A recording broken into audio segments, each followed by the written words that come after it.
Welcome, everyone.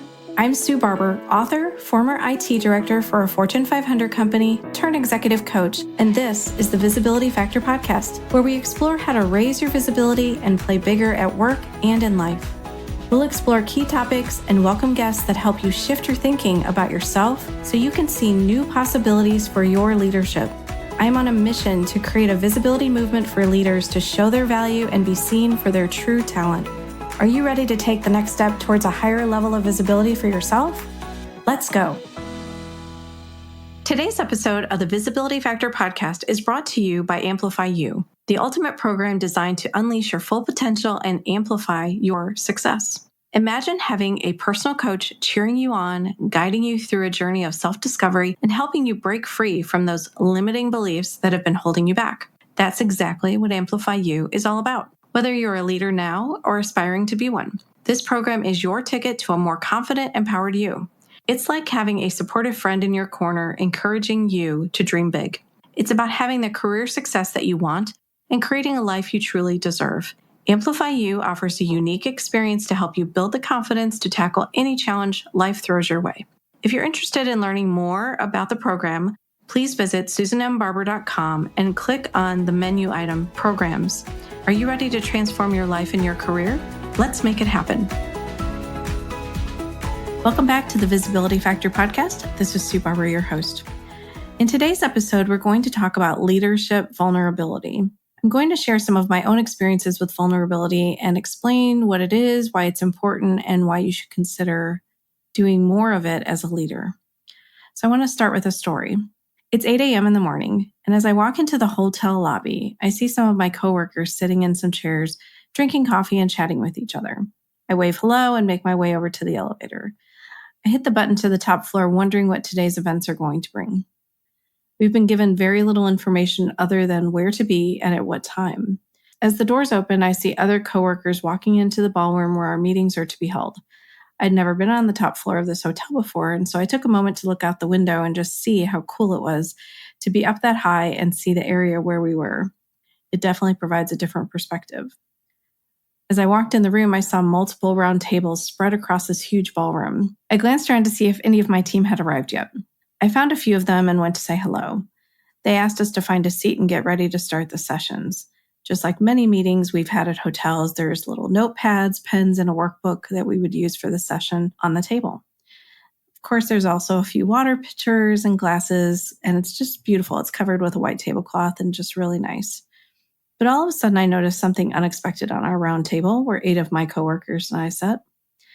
I quickly looked around to see if the other tables had the same thing or if it was only ours. They all had the same. A big box of Kleenex was located on each table. Now, in any other setting, that wouldn't have stood out. But here at a professional business meeting, why did we need to have a big box of Kleenex on our table? Before I could think any further about this, my VP stood up and began to talk. I thought he would be sharing what his vision of today's session would be, but that isn't what he started talking about. He was talking about his family. He shared the story of how he met his wife and when they had their 2 kids. I looked around the room and everyone had the same look on their face. What the heck is happening right now? This is a leader who rarely shares anything about his personal life. Maybe a few details here and there in a one-on-one meeting, but not in front of all of us and not to this level of detail. He began to share more details about his wife, and as he started talking in a deeper way, his eyes welled up with tears. I could now see why we had all been given Kleenex. I still wasn't totally processing why he was telling us about what led to his decision to divorce his wife and how difficult it had been for him and his family. When he was done with his speech, the facilitators who were leading the meeting shared why he was talking in such a vulnerable way and sharing this story with us. He was modeling for us how to be vulnerable in front of our own teams and how that would help us come together in a bigger way. Throughout the rest of the day and the next day, more of our senior leaders got up and shared their vulnerable stories with the group as well. Kleenex was definitely needed for a few of them. There was crying by all of us.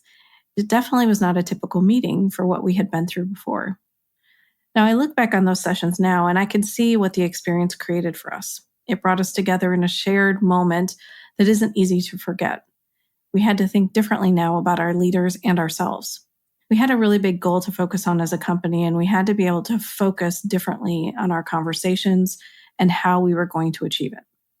I remember going home that first night and my brain just hurt. I was exhausted, not from any physical activity because we sat in a room all day long, but mentally it was tiring. That experience gave us the tools we needed to shift how we thought about our work. We were inspired and motivated by the end of day 2. Our goals seemed impossible when we first heard it, but we learned how to think about it differently and figure out how to get there. Vulnerability was the key that brought us together. Now, I used to think about vulnerability as being weak. I thought it was letting my guard down, and if I did that, others would judge and criticize me, which would cause my credibility to be diminished. It would mean that I would have to let people know that I didn't have all the answers and that I needed help, which was definitely not something I loved asking for at that point. I just didn't want to admit to anyone or to myself that vulnerability was something I should be doing. But I started to try doing it more after I had been in this meeting with our leadership and how they had demonstrated this. I started doing it in one-on-one conversations with my direct reports and people that I mentored. I shared stories where I had failed to ask for help from others and the impact that it had had on a specific situation so that they could see I wasn't perfect. I didn't have it all together. I didn't know all the answers. What they responded with was really almost like a relatability with me and how I had shared this story with them, and they could see that they weren't alone, that they could see that I knew that I wasn't perfect, that I had opportunities to do things better, and that I learned from them. It didn't result in me being weak. Instead, it allowed me to build more trust and engagement with my team. I began demonstrating more vulnerability with my entire team in meetings, and it changed how they showed up in conversations and worked together. So I saw how these stories that I shared were giving people the permission to be vulnerable for themselves and their teams. In a culture that didn't want to show weakness, it was changing the way people viewed vulnerability. My story showed them that it was okay for them to let their guard down and leverage vulnerability as a powerful way to connect with others. There are so many leaders who still view this as a weakness and will never let their guard down.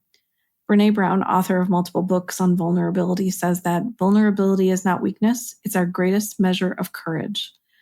I didn't view that as courage in any way when I was having these conversations, but now I can see that it was setting a good example for my team. It helped them learn that being vulnerable as a leader is a good thing. And when you open it up and let yourself be able to be more vulnerable, you do actually have courage. It takes courage to be able to share some of these things that feel difficult and maybe are things that you feel a little bit ashamed about, things that you wish could have gone differently. But again, it's all about learning. So are you willing to be courageous? That's the question I have for you. Are you willing to be vulnerable and demonstrate this to your team, to your family, to people that you work with, and build a stronger connection with them? I wrote an article back when we were going through the pandemic that I thought might help explain vulnerability. The definition of vulnerability is the quality or state of being exposed to the possibility of being attacked or harmed, either physically or emotionally. Well, that pretty well sums up what we were feeling right then globally. The fear of the unknown, impact of the coronavirus happening for all of us. What we've seen or heard play out during that situation was bringing extreme vulnerability to all of us. And none of us expected to be going through that before that happened. We lost control and we felt scared. It created vulnerable feelings that we struggled with and continued to struggle with even now. Brené Brown also had a quote that I thought was impactful there. Staying vulnerable is a risk we have to take if we want to experience connection.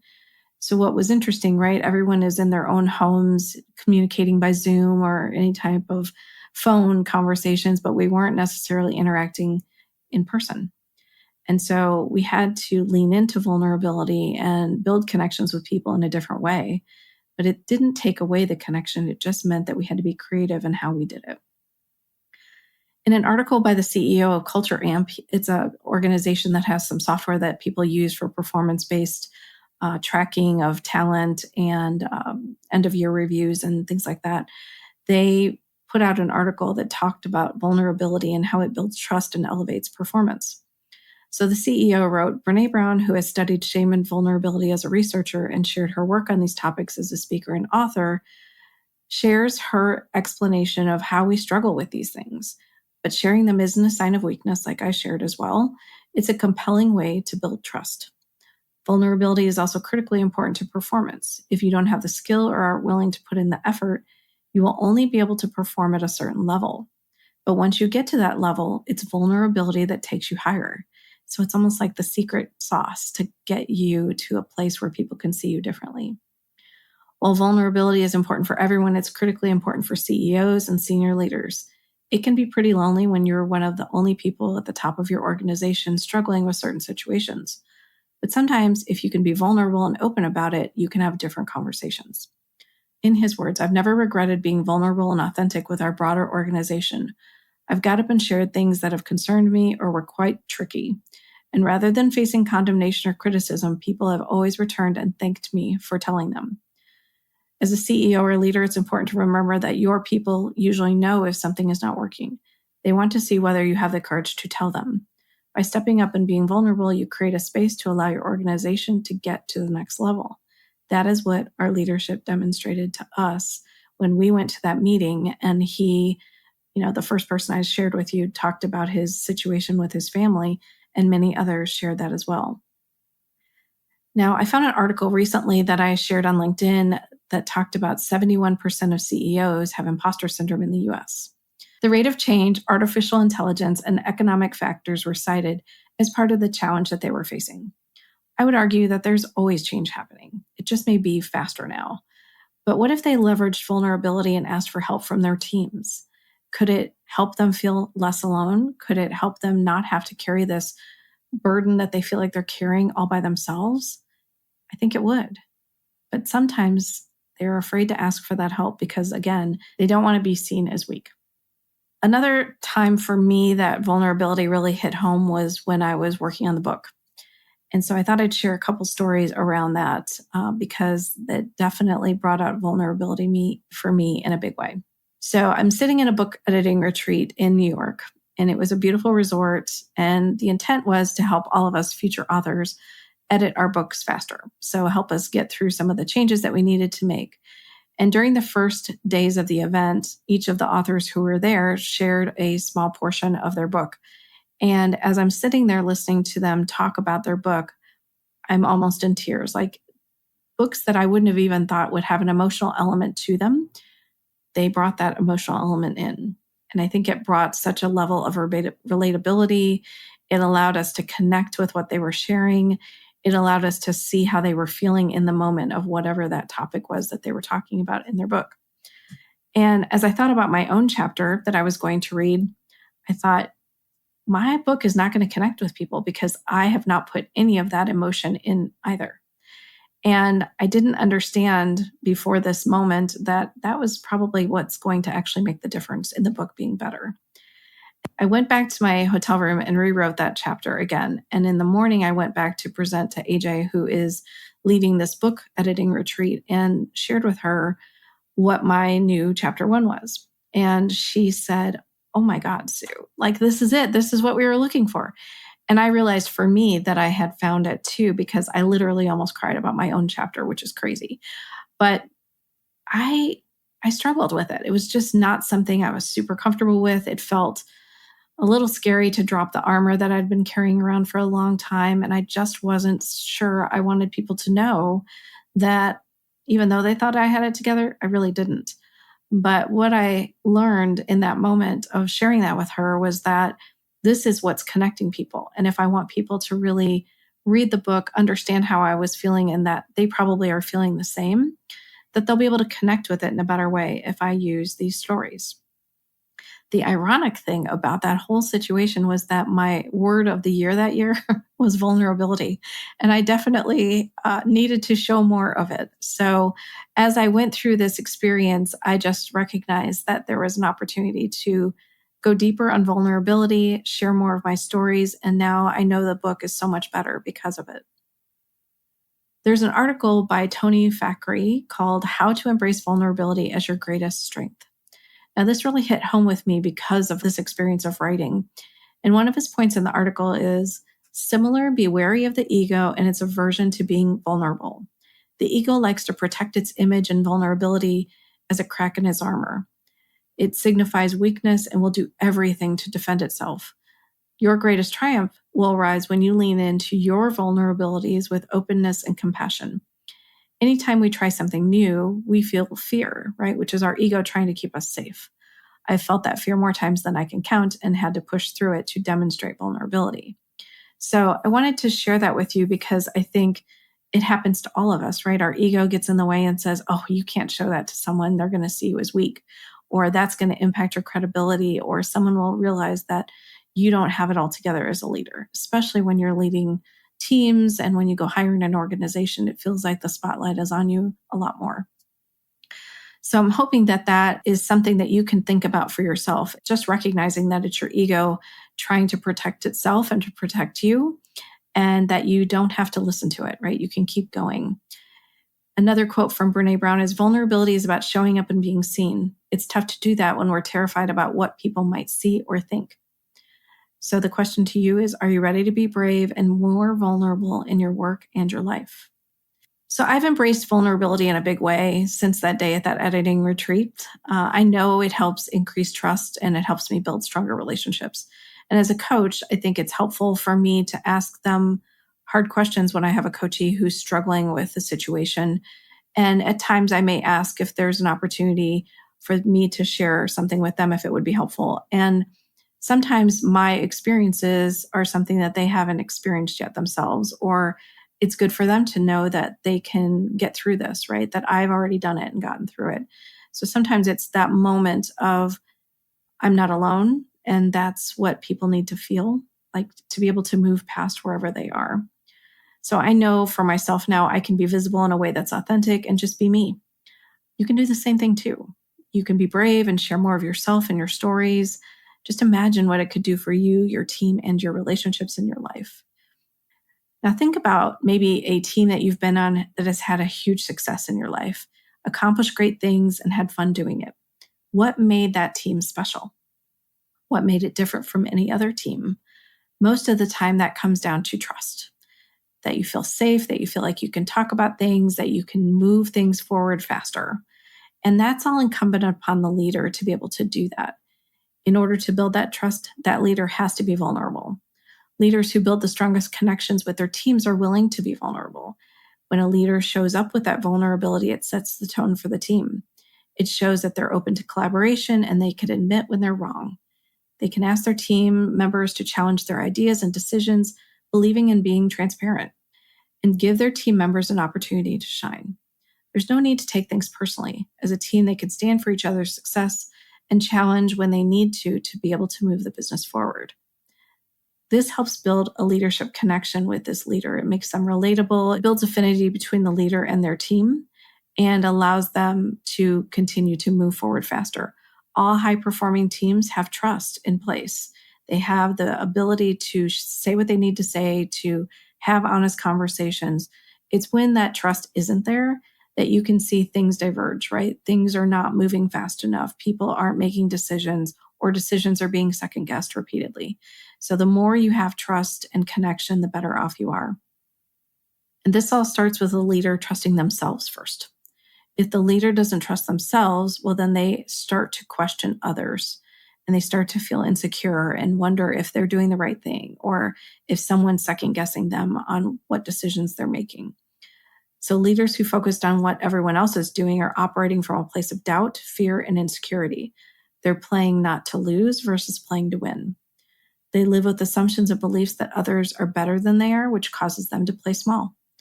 If they would slow down enough to listen to their own thoughts and ideas, they would begin to see that they know more than they realized. They have the experience and knowledge to make the best decisions for their company and their team. Leaders who trust themselves show up with confidence. Team members will want to stay in their team, and new team members are going to want to work for them. It starts by making decisions and building their own internal trust. Experiment with, how do I feel right now? What decision would I make without anybody else's input? You start to recognize that you're actually making really good decisions. You just never gave yourself the chance to try. You listen to other people first. So if you want to grow trust with your team, implement more vulnerability.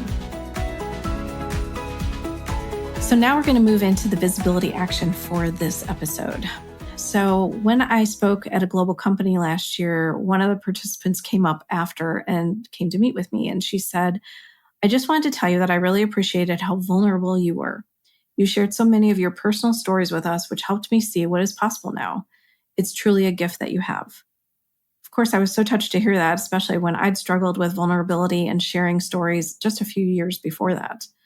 So think about the stories that you could share with someone that might help them. Use them to build a stronger connection with your team or people that you might be mentoring. It helps you to become a more authentic leader and draws people to want to be in your space, to work for you, to be mentored by you, to just have conversations with you. And it helps people see that you are a leader that they really want to emulate and become. Thanks so much for joining today on the Visibility Factor podcast, and we'll catch you on the next one. Thanks so much for listening to the Visibility Factor podcast. Remember that visibility starts with small steps that are intentional and consistent each day. Be bold, be visible, be the leader you were meant to be. Find us and subscribe on Apple Podcasts, Spotify, and wherever else you listen to podcasts. Follow us on all of our social media platforms, which are highlighted in the show notes. Thank you for listening, and we'll see you next time on the Visibility Factor podcast.